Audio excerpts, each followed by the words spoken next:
Hello, welcome to King Info. Today we are going to review the story of Pavlov's house Stalingrad fortress. In September 1942, several units of the 6th German Army approached the central part of the city, a few hundred meters away from the Volga River. On September 27, a 30-person detachment of the Soviet Army was ordered to return a 4-story apartment building with a good overview of a large area in the center of Stalingrad that was seized by the Germans. Since the lieutenants and senior platoon sergeants had already either died or were injured, the 24-year-old junior Sergeant Yakov Pavlov had to lead the fighters into battle.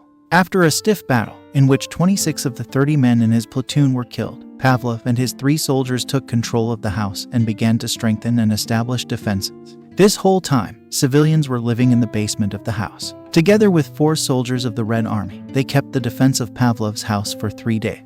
3 days after, another 24 Soviet soldiers led by Lieutenant Ivan Afanasyev, who officially took command, finally came to the rescue of the Sergeant Pavlov's detachment.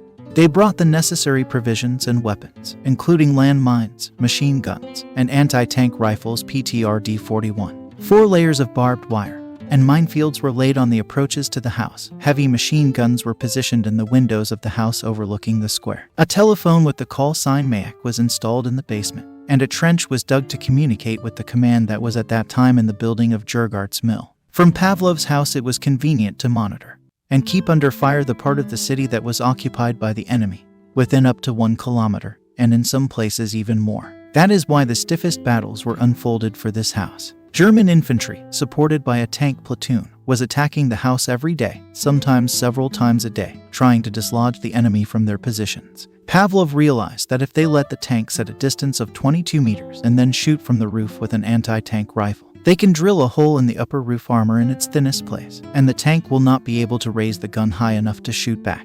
It is believed that during this siege, Pavlov destroyed almost a dozen tanks with his anti-tank rifle.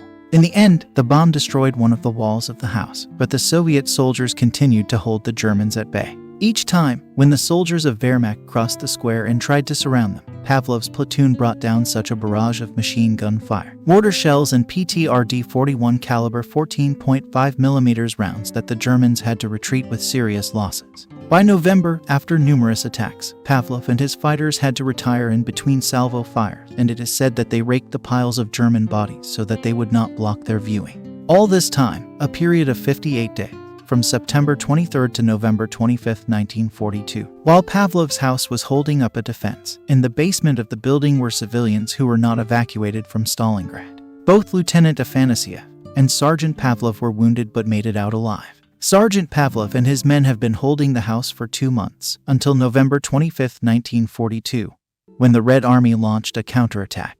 The Battle of Stalingrad lasted from July 1942 until February 1943, when surrounded German troops surrendered. Pavlov's house nowadays. After the Battle of Stalingrad, it was inadvisable to restore the city from the ruins, but by Stalin's order, it was nevertheless decided to rebuild the city, perhaps because the city bore his name. Pavlov's house was completely restored and settled in 1943. Now it is a historical monument with international recognition. In 1985, a memorial wall was erected on the wall of the house, commemorating the heroism of Soviet soldiers. An obelisk with the image of a warrior defender of the city of Stalingrad and a memorial plaque with the inscription of the names of the soldiers who protected this house were erected on the other wall of the house.